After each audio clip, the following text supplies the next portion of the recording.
Mason Jennings, Private Detective. Starring Tim Riker as Mason Jennings.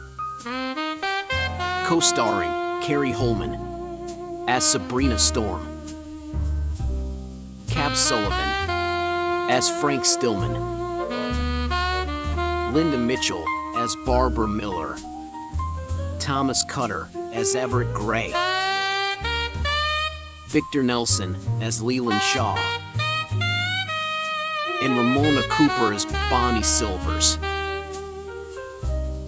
Episode 3, Part 2, The Whistler.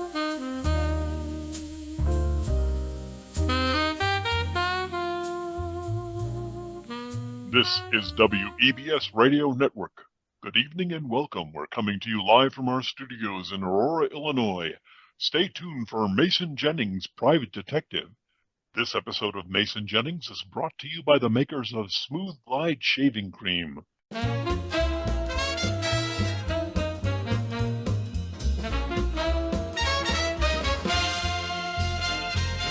Feeling rough and looking low, got no sparkle, got no glow. Morning whiskers stiff and tough, had enough of feeling gruff. Smooth glide, make your razor swing and ride. Clean and sharp, a brand new day. Smooth glide shows the shining way. Step right up, it's time to shine. Confidence of feeling fine. Face so smooth from chin to cheek. The Smooth Glide comfort can't be beat. Smooth glide, make your razor swing and ride. Clean and sharp, a brand new day. Smooth Glide shows the shining way.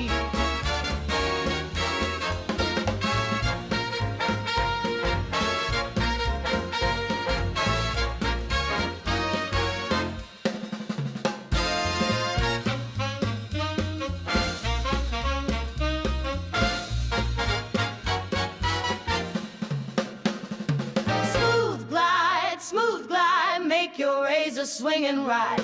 Clean and sharp, a brand new day. Smooth Glide shows the shining way.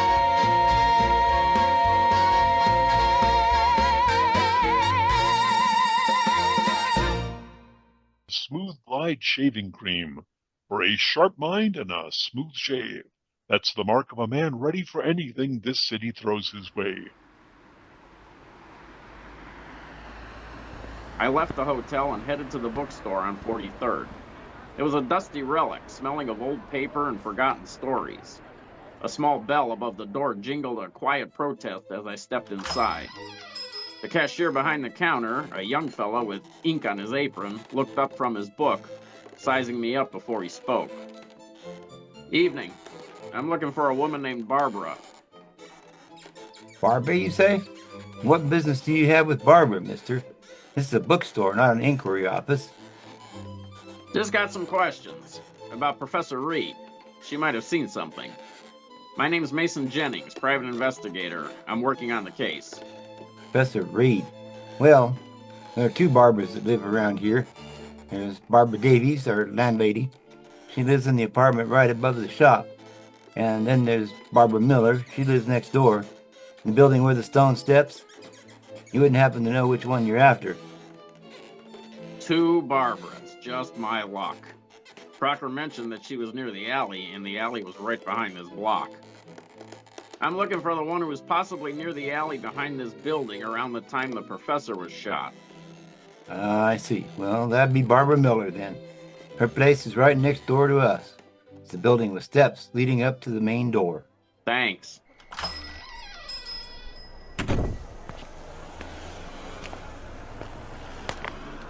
The building steps, simple enough directions, sometimes the best kind. I walked out of the bookstore, the lingering scent of old paper and quiet contemplation still on my clothes. The building next door was 4404 43rd Street, according to the description given by Crocker. And there, on the sixth step, was a woman, Barbara. She wasn't alone. A man sat beside her, quiet as a shadow, barely visible in the dim light. The woman looked up as I approached, her eyes wary but steady. There was a quiet strength about her, the kind that came from knowing how to face a tough world. Miss Miller? Yes? My name's Mason Jennings. What can I do for you, Mr. Jennings? I'm investigating the murder of Professor Reed. I hear you might have noticed something peculiar around the time it happened. I'm not sure what you mean. We heard the shots, of course.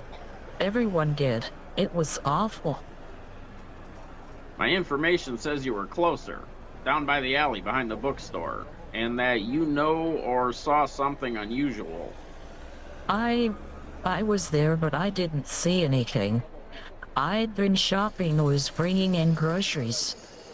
Everett may have. Everett? Is he your boyfriend? Oh, I'm sorry. This is Everett. Everett Gray. He can't speak. We're just friends. I live in apartment 104. He's up in apartment 608. Everett Gray, a man who couldn't speak. He was with Barbara in the alley when Professor Reed was gunned down. I wondered what peculiar sound it was that Crocker had mentioned. Something was out of place. This quiet man might have been the one to hear it. No point trying to crack him open now.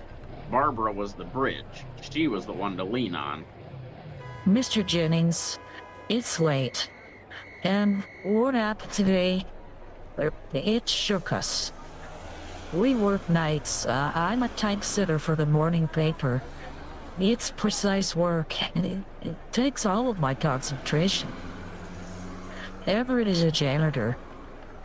Since he lives in the same building, I give him a ride.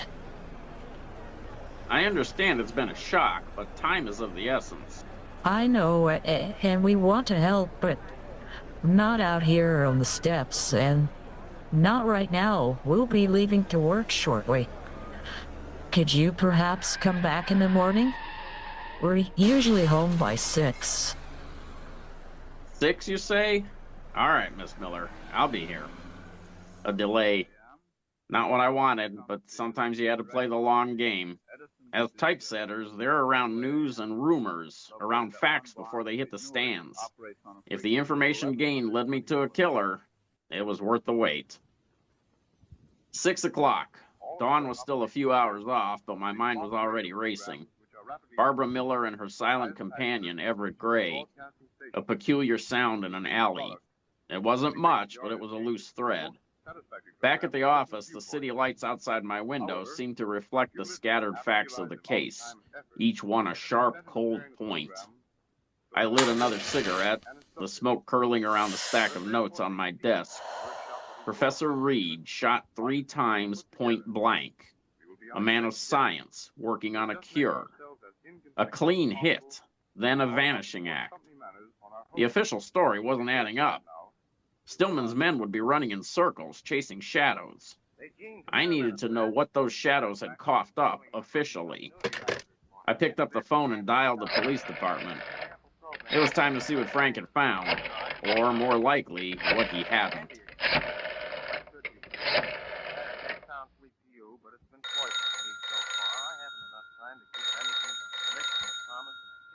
Frank, it's Mason. Mason, what do you have for me? Already on a lead? Not yet. Just trying to get my ducks in a row. What's the precinct got? Any witnesses beyond the hotel staff? Any physical evidence tying someone to the alley? Any unusual sounds that don't fit the usual city symphony? You're fishing, Mason. We're still processing the scene. Forensics is going over the manor with a fine-tooth comb. No witnesses beyond the initial panic. The shooter disappeared like smoke. No unusual sounds reported officially, just the gunshots and the screaming. Why? What are you hearing on the street? Just whispers, Frank. Loose ends. But sometimes those are the ones that unravel the whole spool. You keep me posted if anything breaks on your end, and I'll do the same. You do that, Mason. And remember, my end only. No freelancing for the tabloids. Frank's caution was thick enough to cut with a knife. He was under pressure, and he didn't want any surprises. But surprises were what I dealt in, and what he wasn't finding, I intended to. The alley on 43rd, It was calling to me, and now I knew who might have been listening. The sofa in my office is no feather bed, but it beat chasing shadows through a cold city. I'd snatched a few hours of uneasy sleep, the kind where the unsolved case kept nudging you awake. The morning light filtering through the blinds was cloudy and gray, just like the mood hanging over the city. The smell of brewing coffee hit me as I stumbled into the outer office. Sabrina, bless her organized soul, was already there, humming a tune as she sorted through mail. She hadn't been around Sunday when the professor took his final bow. Time to bring her up to speed. Morning, Sabrina. Looks like you beat the sunrise again. Morning, Mason. Someone has to keep this place running, even when the boss sleeps on the furniture. Papers are full of it. Professor Reed, what happened? I gave her the rundown, quick and dirty. The shooting at the Kensington, Frank's parallel investigation request, Crocker's whispered lead about an unusual incident and a woman named Barbara in an alley, her quiet friend who couldn't speak. She listened, her brow furrowed, missing nothing. So you're off to see Barbara and her silent partner? Sounds like a long shot, even for you. Maybe, but it's the only shot I've got that isn't already riddled with police chalk marks. I'm heading out now. I'll check in later. Hold my calls unless it's Frank. Will do. Good luck, Mason. The steps of Barbara Miller's apartment building felt a little less cold in the morning light. 6 of them. Simple. I rang the bell. After a moment, the door creaked open. Mr. Jennings, you're prompt. When a case is cold, time's a luxury I can't afford. You said you might have noticed something peculiar. I'm here to listen. Come in, Mr. Jennings. She led me into a small, tidy apartment. Nothing fancy, but clean, with a neat stack of newspapers on a small table. She gestured to an armchair. Please, about what we saw, or rather what Everett noticed, it's better if he is here to confirm it. He lives upstairs. Shall we? Lead the way, Miss Miller. Everett Gray. The peculiar incident and the man who couldn't speak. Now to see if he could tell me anything without words. Barbara led me up 6 flights of stairs. The building felt older with every creaking step, the air heavier. Apartment 608. Everett Gray's home. The door was unlocked. Everett? Mr. Jennings is here. Everett was sitting by a window, thin light from outside illuminating dust motes dancing in the air. He didn't turn his head right away. He was slight, his face a roadmap of quiet concentration. When he finally looked at me, his eyes were sharp, unblinking, but his body language screamed caution. He clearly was not happy to see me. Mr. Gray, I understand you were with Miss Miller in the alley behind the bookstore the other night. I'm investigating Professor Reed's murder. We believe someone saw something unusual. Everett just stared. No flicker of recognition, no nod. Just that silent, unblinking gaze. Barbara stepped forward. He is not always easy to talk to, Mr. Jennings. He doesn't like strangers, and he can't write. You see, he only communicates by whistling. Whistling? Yes, it's his language. Over time, if you listen carefully, you'll begin to understand him. It takes patience.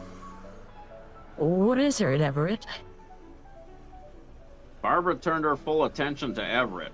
He made a low whistling, a sound that seemed to paint a picture in the air, though I couldn't grasp its meaning. Barbara listened intently, her head tilted, her brow furrowed in concentration.